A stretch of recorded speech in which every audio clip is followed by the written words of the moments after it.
दोस्तों, मेरा नाम अमन पांडे है। रियल एनालिसिस मैं आज स्टार्ट करने जा रहा हूँ। तो रियल एनालिसिस स्टार्ट करने से पहले CSIR नेट में 60-70 नंबर का तो पूछा ही जाता है। तो बहुत उपयोगी टॉपिक है। अगर आप प्योर मैथ्स पे फोकस करके सोच रहे हैं CSIR नेट आप निकाल लें, तो आपका जो रियल एनालिसिस टॉपिक है ये बहुत ही एक इम्पॉर्टेंट साबित हो सकता है। तो टॉपिक स्टार्टिंग में क्या होता है इसमें कि सबसे पहले हम काउंटेबिलिटी एंड अनकाउंटेबिलिटी ऑफ सेट्स पढ़ते हैं। उसके बाद में हमारा पॉइंट सेट टोपोलॉजी आता है, जिसमें हम लोग सेट के बारे में थोड़ा सा और जानकारी देते हैं। बाउंड्री पॉइंट, फ्रंटियर पॉइंट्स, ये सारी चीज़ें, ओपन सेट, क्लोज सेट, है ना। और ये ACP of A set, ADP of A set, CTP of A set, ये सब पढ़ते हैं। उसके बाद आपका सीक्वेंस पढ़ते हैं, कन्वर्जेंट डाइवर्जेंट वाला। फिर सीरीज़ पढ़ते हैं, फिर लिमिट, कॉन्टिन्यूटी, और फिर डिफरेंशिएबिलिटी, LCD हो गया।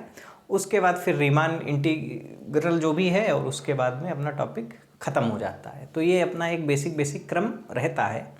तो जो ये पहला अपना टॉपिक है छोटा सा, काउंटेबिलिटी एंड अनकाउंटेबिलिटी ऑफ सेट्स, इसमें क्या है कि किताबों में बहुत कम मैटर है। इस टॉपिक से रिलेटेड मैटर किताबों में बहुत कम है, और पेपर में क्वेश्चंस पुराने जो आए हुए हैं ज़्यादा क्वेश्चन नहीं आते हैं, लेकिन महत्वपूर्ण तो है ही। तो मैंने क्या करा है, कई जगहों से छांट करके, कैसे पढ़ करके इसको अपने नोट्स बनाए हैं। तो आप लोग देखिएगा वो। इसको पढ़ाने से पहले आप लोगों को मैथमेटिक्स की जो बेसिक टूल्स हैं, बेसिक टूल्स क्या हैं, टूल्स नहीं कहूँगा, एक तरीके से नोटेशंस हैं। अब बार बार क्या होता है ना, जैसे ये है, इस सिंबल का मतलब है देयर एग्जिस्ट। तो अगर हम क्या करेंगे, बार बार देयर एग्जिस्ट लिखने जाएंगे तो उसमें समय भी जाता है और कन्वीनियंट भी नहीं है। तो देयर एग्जिस्ट का हम लोग बहुत यूज़ करेंगे। इसके बारे में आपको इसका मतलब पता होना चाहिए। अब ये देयर डज नॉट एग्जिस्ट है, बहुत बेसिक है। ये बिलोंग्स टू, ये डज नॉट बिलोंग्स टू, है ना। ये प्रॉपर सबसेट का नोटेशन है, ये सबसेट का नोटेशन है। ये एक और यूज़फुल दैट इज़ हो गया अपना, सच दैट हो गया। सच दैट मतलब इस प्रकार है कि, और ये इम्प्लाई का क्या मतलब होता है, ये एक इम्प्लाई ये है। ये अपना बेसिक लॉजिक में पढ़ा होगा, एक स्टेटमेंट P है, स्टेटमेंट P इम्प्लाइज Q करके चीज़ें थी, है ना। ये अपना 11th-12th का टॉपिक है। इसके बारे में आपको पता होना चाहिए। मैं ज़्यादा डिटेल में नहीं जा रहा हूँ, क्योंकि इतना मान करके चल रहा हूँ कि आपको भैया आना चाहिए, है ना। और देखिए, अब अगर आपको सेट के बारे में जानकारी है, वैसे मैं ये इंट्रोडक्शन टाइप का लेक्चर बना रहा हूँ पहला। अगर आपको सेट के बारे में जानकारी है, सेट टॉपिक के बारे में, सेट में बेसिक ऑपरेशंस, इंटरसेक्शन कैसे लेते हैं, यूनियन कैसे लेते हैं, और अपना डिसजॉइंट सेट क्या होते हैं, पावर सेट क्या होता है किसी सेट का, कार्टेशियन प्रोडक्ट क्या होता है, तो आप लोग स्किप करके दूसरे लेक्चर से इसको वीडियो को देखिए। मैं इसमें बेसिक इंट्रोडक्शन और सेट के बारे में ही चर्चा करूँगा, ठीक है।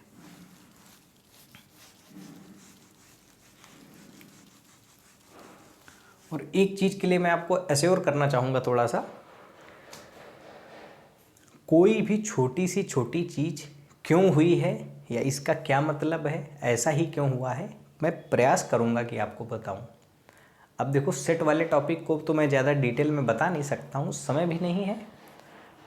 तो समय क्या, असल में सेट टॉपिक मैं मान करके चल रहा हूँ कि आप लोगों को आता होगा, क्योंकि बहुत बेसिक टॉपिक है। लेकिन मैं फिर भी जिसको नहीं बिल्कुल आइडिया है, तो थोड़ा सा आइडिया मैं दे रहा हूँ। ज़्यादा की ज़रूरत भी नहीं है अपने को ज़्यादा की ज़रूरत भी नहीं है, ठीक है। चलो, तो सेट क्या होता है, डेफिनेशन है, लिख सकते हैं आप लोग, किताबों में भी लिखी हुई मिल जाएगी कोई इसका। सेट होता है अपना वेल डिफाइंड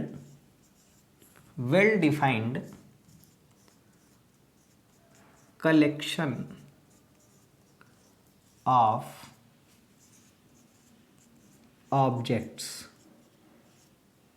सेट क्या होता है, well defined collection of objects. और एक चीज़ दी जाती है कि, अभी मैं इसका डेफिनेशन का मतलब समझाऊंगा। By well defined we mean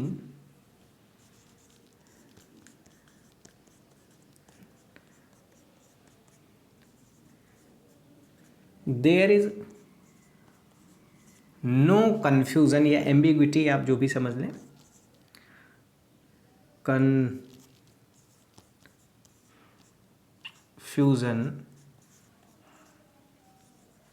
regarding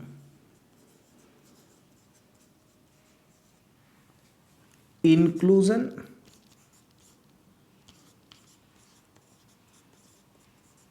or exclusion of any element.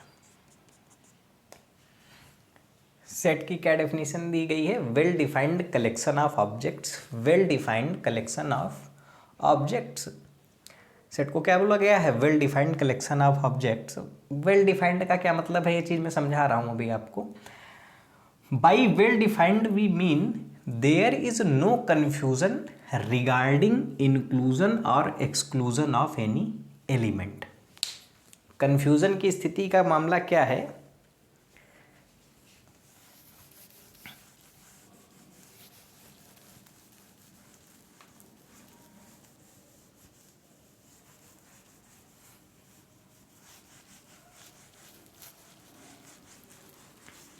ठीक है, आप लोग उसको बैक करके या रोक करके उसको नोट कर सकते हैं, डेफिनेशन को किताब में भी मिल जाएगी।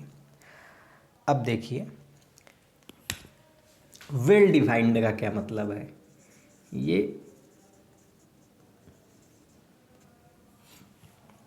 अच्छा, एक चीज़ और है, हम लोग जो भी सेट्स बनाते हैं उसको रिप्रेजेंट यूजुअली कैपिटल लेटर से करते हैं। कैपिटल लेटर से ABC या ZYX कुछ भी कैपिटल लेटर से करते हैं। तो जैसे मैंने एक सेट बनाया A, और सेट को दो तरीके से बनाया जा सकता है, एक रोलर कोस्टर मेथड है और एक सीधे राइट करने वाला अपना मेथड है। तो ये सब बेसिक ध्यान रखिएगा। इसमें मैं एक कलेक्शन, क्या कलेक्शन का मतलब चीज़ों को कलेक्ट करना एक तरीके से। मैं इसमें किसको किसको भर रहा हूँ सेट के अंदर?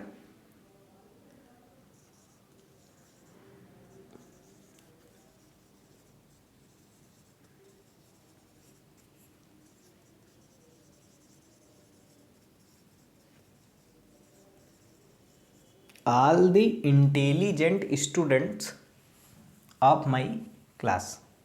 मेरे क्लास के जितने भी बुद्धिमान बालक हैं उनका कलेक्शन कर रहा हूँ और एक सेट A बना रहा हूँ। तो मेरी क्लास में बुद्धिमान बालक, अब मेरी क्लास में मान लो 50 बच्चे पढ़ते हैं, लेकिन अब बुद्धिमान उसमें कौन है, इसके लिए कोई फिक्स रूल है क्या? हो सकता है मैं किन्हीं 4 बच्चों को बुद्धिमान मानता हूँ, कोई दूसरा व्यक्ति हो वो किन्हीं दूसरे बच्चों को बुद्धिमान मानता है। तो मेरे हिसाब से या किसी और के हिसाब से बुद्धिमान कौन होगा, इसमें फ़र्क पड़ रहा है कि नहीं पड़ रहा है? हो सकता है मैं राकेश, मोहन और संजय को अपने इस सेट में रख दूँ, 3 बुद्धिमान बच्चे हैं। कोई राकेश, आनंद और हो सकता है मधुर को, इन तीनों को रख दे। तो यहाँ पर कौन इंटेलिजेंट है, ये अलग अलग इंसान के पर्सपेक्टिव से चेंज हो रहा है कि नहीं चेंज हो रहा है? तो यहाँ पर कन्फ्यूज़न है कि यहाँ सेट के अंदर कौन आएगा। यहाँ पर क्या है, कन्फ्यूज़न है कि सेट के अंदर कौन आएगा। लेकिन अगर इसी जगह मैं बोल दूँ कि मेरे क्लास के वो सारे बच्चे जिनके मैथ्स में 90+ मार्क्स आए हैं उनको इंटेलिजेंट माना जाएगा, मैंने एक क्राइटेरिया बोल दिया। तो अब मैं सेट बनाऊँ या कोई और बनाए, जिसके 90 से अबव होंगे वो उसमें आएगा ही आएगा। तो यहाँ पर किसी प्रकार की कोई कन्फ्यूज़न की स्थिति नहीं बनेगी। तो वेल डिफाइंड का मतलब है कन्फ्यूज़न नहीं होना चाहिए कि भैया सेट के अंदर कौन आएगा और कौन नहीं आएगा।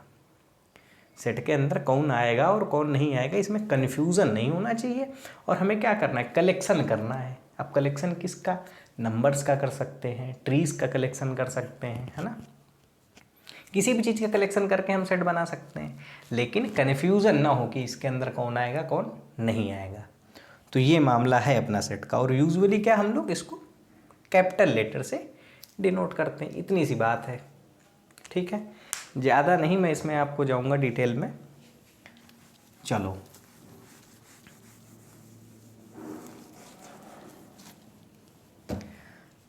अब देखो, मैथमेटिक्स में हम लोग कुछ भी चीज़ पढ़ते हैं, जैसे सबसे पहले आपने नेचुरल नंबर पढ़ा। नेचुरल नंबर में आपने क्या करा, एक ऑपरेशन पढ़ा एडिशन ऑफ नेचुरल नंबर।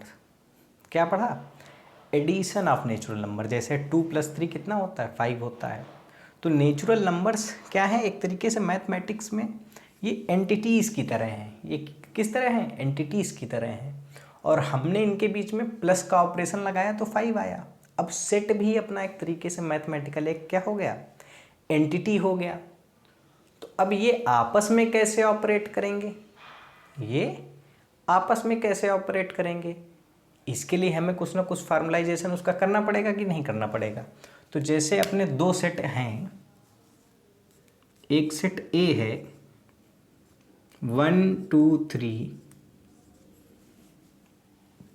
और दूसरा सेट बी है 2 3 4 5। नेचुरल नंबर्स के बीच में तो हम एक तरीके से ये प्लस ऑपरेशन आराम से डिफाइंड था, इसका मतलब पता था कि ये 5 होता है।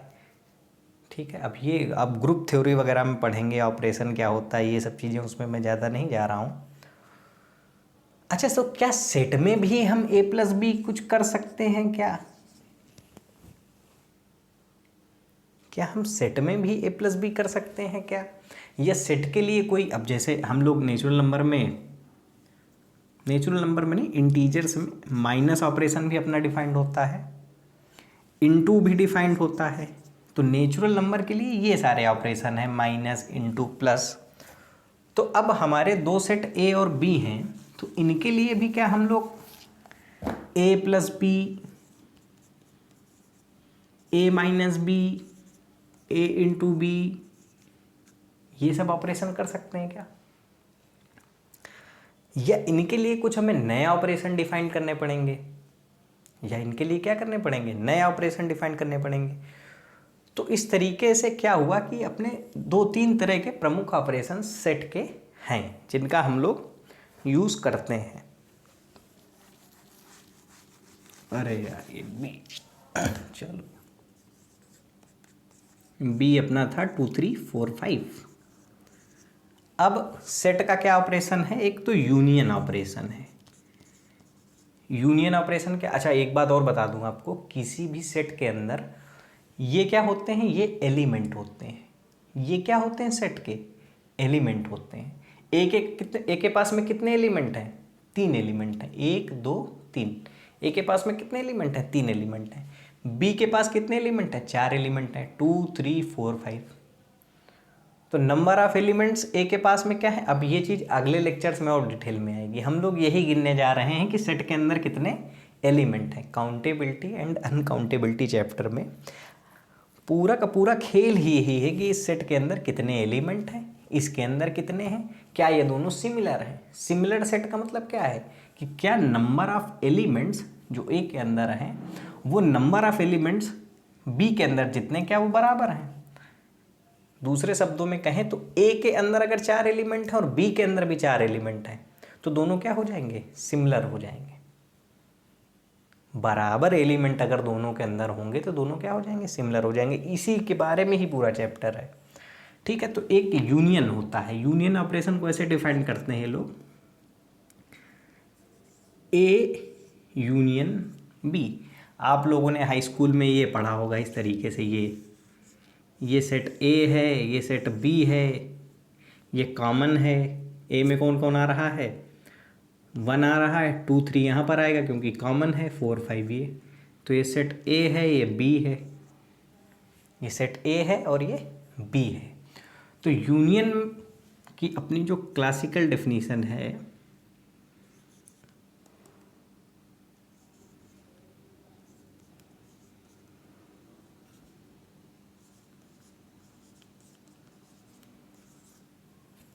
तो ए यूनियन बी, ये भी क्या होगा? अपना एक सेट होगा। ए यूनियन बी क्या होगा? अपना एक सेट होगा। और ए यूनियन बी के अंदर कौन आएगा? ए यूनियन बी के अंदर आएगा एक्स। ए यूनियन बी के अंदर आएगा कौन? एक्स। एक्स कैसा एक्स होगा? एक्स बिलोंग्स टू ए और एक्स बिलोंग्स टू बी। मतलब ए यूनियन बी के अंदर वो सारे लोग आएंगे जो या तो ए में हों या बी में हों, जो या तो ए में हो या कहाँ हो? बी में हो। ठीक है, तो अब देखो ए यूनियन बी में कौन कौन आ जाएगा, 1 आएगा, 2 ए और बी दोनों में है। सेट के अंदर किसी एलिमेंट को 2 बार नहीं लिख सकते, तो 2 को एक ही बार लिखेंगे। फिर अपना 3 4 5 इस तरीके से ए यूनियन बी में कितने लोग हैं, 5 लोग हैं। तो ए यूनियन बी ये होता है।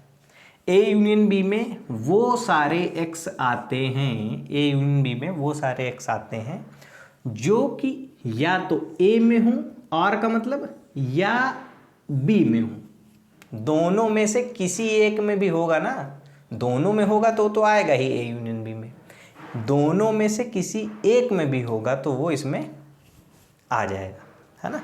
यहाँ से ए यूनियन बी का मतलब क्या है, ये पूरा पार्ट ये ए यूनियन बी है। ए इंटरसेक्शन बी ये कॉमन, ठीक है। तो अब मैं ए इंटरसेक्शन बी में आ जा रहा हूँ।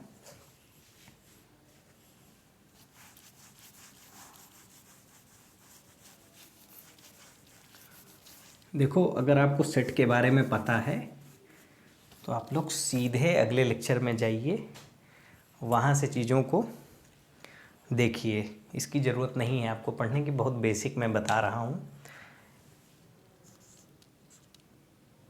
A intersection B, A intersection B भी एक क्या है, सेट है।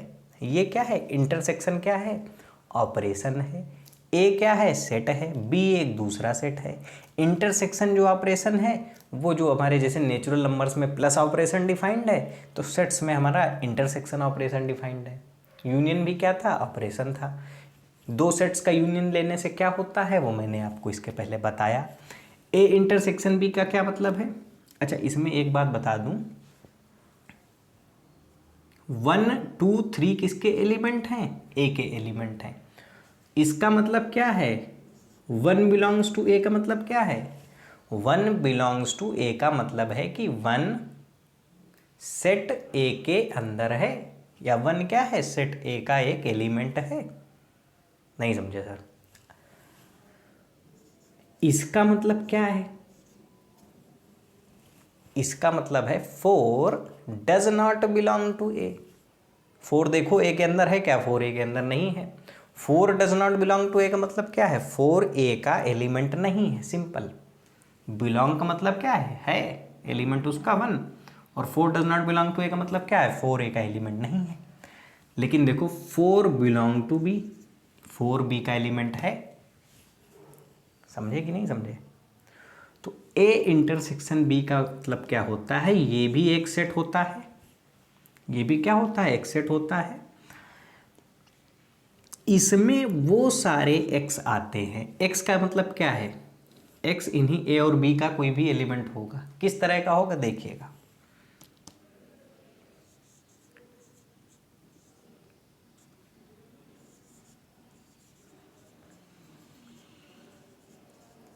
बोथ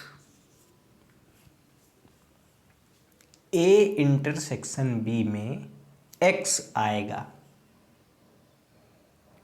ए इंटरसेक्शन बी में कौन आएगा, एक्स आएगा। कैसे एक्स आएंगे, तो X belongs to A and X belongs to B both. A intersection B में वो सारे एलिमेंट आएंगे ए और बी के जो दोनों में हों, x belongs to A and x belongs to B both. जो इस ए इंटरसेक्शन बी के एलिमेंट होंगे, ए इंटरसेक्शन बी में मैंने किसको रखा, 2 को रखा। अब 2 देखो ए में भी है और 2 कहाँ है, बी में भी है। 3 कहाँ है, ए में भी है और 3 बी में भी है। तो ए और बी में देखो जो दोनों में हों उनको ए इंटरसेक्शन बी के अंदर रखो। उनको कहाँ रखो, ए इंटरसेक्शन बी के अंदर रखो। अच्छा, वेन डायग्राम वाला अपना जो ये था, ये देखो, इसमें ये सेट ए है, ये सेट बी है। अच्छा, ये आपस में दोनों सर्किल यहाँ पर ओवरलैप करे हैं, तो ये वो हिस्सा है जहाँ पर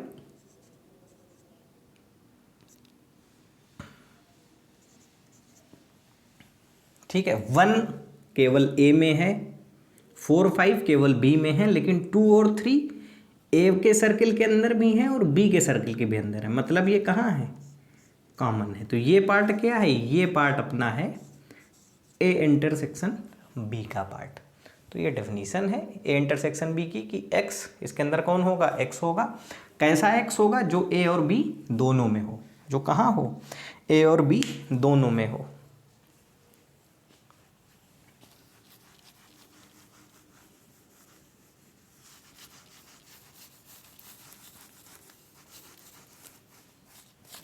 अच्छा, एक अपना एक एम्प्टी सेट होता है। कैसा सेट होता है, एम्प्टी सेट होता है। एम्प्टी सेट का मतलब क्या है, नाम से ही जैसे आपको समझ में आ रहा होगा, खाली। एम्प्टी मतलब क्या, खाली। ऐसा सेट, ऐसा सेट जिसके अंदर एक भी एलिमेंट ना हो, ऐसा सेट जिसके अंदर एक भी एलिमेंट ना हो। ये मैं जो बात बोल रहा हूँ ना, ये आप लोग ध्यान एकदम रखिएगा। अभी जब मैं आपको कार्डिनैलिटी ऑफ सेट्स पढ़ाऊँगा तो एम्प्टी सेट की कार्डिनैलिटी वहाँ पर मैं 0 लिखूँगा और बताऊँगा ऐसा क्यों है। जैसे एक सेट अपना ए है 1 2 3 और एक दूसरा सेट अपना बी है 4 और 5। ए में कितने लोग हैं, 3 लोग हैं 1 2 3। बी में कितने लोग हैं, 2 लोग हैं 4 और 5। अब मैं ए इंटरसेक्शन बी निकालूंगा तो खाली होगा, क्योंकि ए और बी में कोई कॉमन तो है ही नहीं।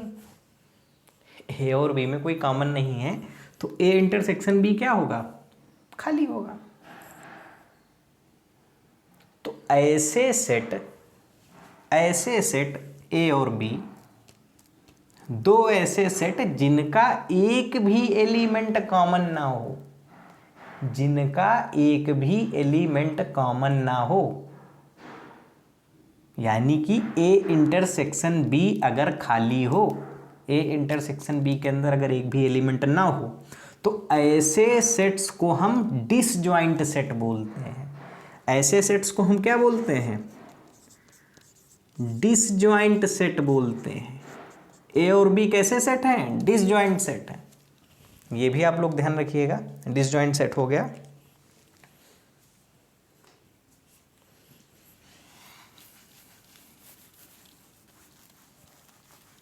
डिसजॉइंट सेट कौन से सेट्स को बोला जाता है, ऐसे सेट जिनका एक भी एलिमेंट कॉमन ना हो, ठीक है, या ए इंटरसेक्शन बी खाली हो, या ए इंटरसेक्शन बी क्या हो, एम्प्टी हो। अच्छा, इसको एम्प्टी सेट को हम लोग कई बार 5 ही लिख देते हैं, ये इसी का नोटेशन है। ये क्या इसका नोटेशन है, ठीक है। अब देखिए आप लोग कॉम्प्लीमेंट देख लीजिए, कॉम्प्लीमेंट देख लीजिए एक बार जरा। कॉम्प्लीमेंट क्या है कि जैसे एक यूनिवर्सल सेट, हाई स्कूल की चीज़ है सर, ध्यान रखिएगा, 1 2 3 4 है। ये क्या है, 1 2 3 4 है। और एक अपना सेट मैंने बनाया ए यूनिवर्सल सेट का मतलब होता है कि ऐसा सेट जिसके अंदर बाकी सारे सेट हों। अभी के लिए मैं ये 4 ही एलिमेंट इसमें ले रहा हूं, तो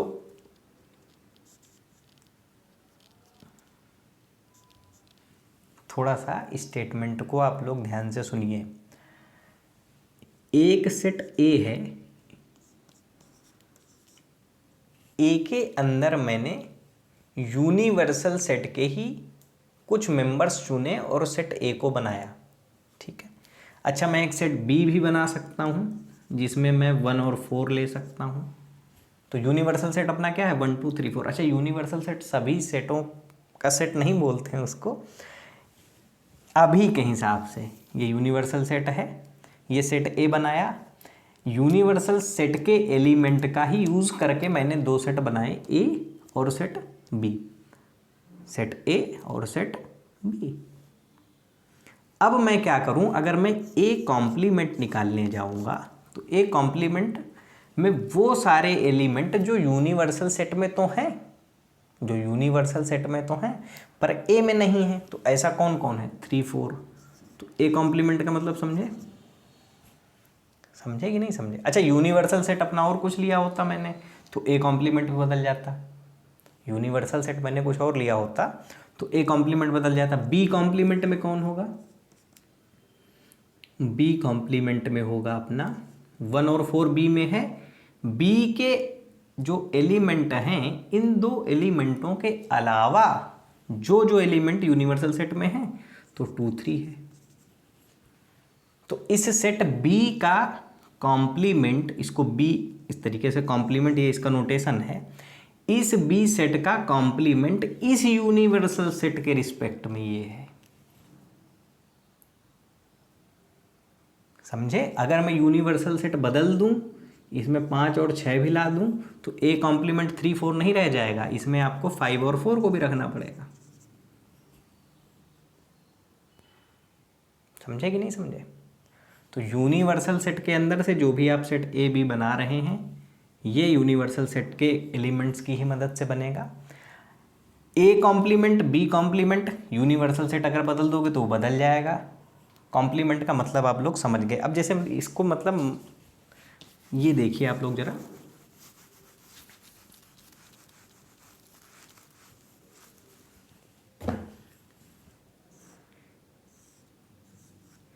ये अपना सेट ऑफ रियल नंबर का एक तरीके से नोटेशन है।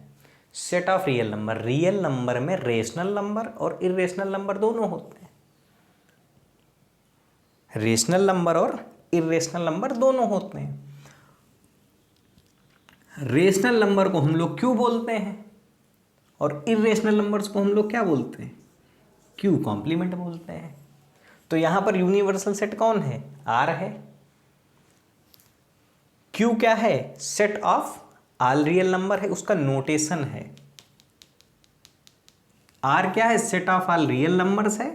क्यू क्या है? Set of all rational number है। और क्यू कॉम्प्लीमेंट क्या है? Set of all irrational number है।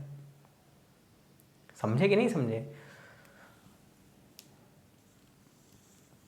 अच्छा, रियल नंबर के अंदर या तो नंबर रेशनल होगा, या तो नंबर क्या होगा? रेशनल होगा, या इरेशनल होगा। नंबर या तो क्या होगा? रेशनल होगा या इरेशनल होगा। तो रेशनल नंबर का सेट क्यू है। क्यू का कॉम्प्लीमेंट का मतलब क्या है? आर में रेशनल नंबर के अलावा बचे हुए सारे एलिमेंट। तो आर में रेशनल नंबर के अलावा बचा कौन? Irrational number. तो इस वजह से इसको हम लोग इरेशनल नंबर का एक तरीके से सिंबल बोल देते हैं। ठीक है। अच्छा, इसमें मैंने एक महत्वपूर्ण चीज़ आपको नहीं बताई है, डिफरेंस ऑफ टू सेट। क्या नहीं बताया? Difference of two set. जैसे एक सेट ए है, इसमें 1 2 3 4 4 एलिमेंट हैं। एक सेट बी है, इसमें 2 5 6 7, इसमें भी 4 एलिमेंट हैं। ए माइनस बी। अच्छा, नॉर्मल हम ले लेते ए को, मान लो यहाँ पर अगर 3 - 2 करने जाते तो हमें पता है 1 है, हमें पता है कितना 1 है। लेकिन सेट के केस में ए माइनस बी का क्या मतलब होगा? तो ये पहले आप मतलब समझिए कि ए माइनस बी का मतलब क्या है। ए माइनस बी का मतलब होता है, ए माइनस बी के अंदर एक्स आएगा। ए माइनस बी के अंदर क्या आएगा? एक एलिमेंट एक्स, कुछ भी आ सकता है। अब एक्स कहाँ से आएगा वो आगे देखो, मैं लिख रहा हूं, X belongs to A. X belongs to A, but X does not belong to B. A minus B के अंदर वो सारे एक्स आएंगे जो एक्स ए में तो हों लेकिन बी में ना हों। जो कहाँ पे हों? ए में तो हों लेकिन बी में ना हों। तो अब यहाँ पर ए माइनस बी क्या आएगा? तो देखो 1 ए में है, बी में नहीं है, तो 1 आ जाएगा ए माइनस बी के अंदर। 2 जो है बिलोंग टू ए, 2 ए में है लेकिन बी में भी है, तो 2 नहीं आएगा। 3 ए में है, बी में नहीं है, तो 3 आ जाएगा, 4 आ जाएगा। तो ए माइनस बी के अंदर ए के वो एलिमेंट आएंगे जो बी में ना हो। समझे कि नहीं समझे? ए माइनस बी निकालने का सबसे अच्छा तरीका क्या है? ए और बी के कॉमन एलिमेंट्स को हटा दो, सेट ए से ए और बी के कॉमन एलिमेंट्स को हटा दो तो ए माइनस बी आ जाएगा। अब बी माइनस ए का मतलब क्या होगा? अब हम सेट बी में से सेट ए को माइनस कर रहे हैं। यहाँ पर अपना x आएगा, x belongs to B but x does not belongs to A. x belongs to B but x does not belong to A. b minus A के अंदर b के वो एलिमेंट आएंगे जो b में तो हों पर a में ना हों। कौन कौन है सर? 2 b में है लेकिन a में भी है, इसको नहीं लेंगे। 5 ले लेंगे, केवल b में है, a में नहीं है। समझे? तो ये हो गया अपना डिफरेंस ऑफ टू सेट। अच्छा, इसको मैं बताने के पीछे का मतलब क्या था मेरा?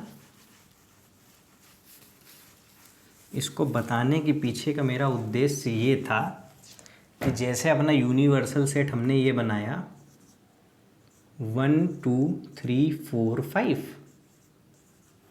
और मैंने एक सेट ए इसी यूनिवर्सल सेट से बनाया 1 2 और मैंने ए कॉम्प्लीमेंट लिखने का प्रयास किया। यूनिवर्सल सेट क्या दिया गया है? 1 2 3 4 5। इसके अंदर एलिमेंट है।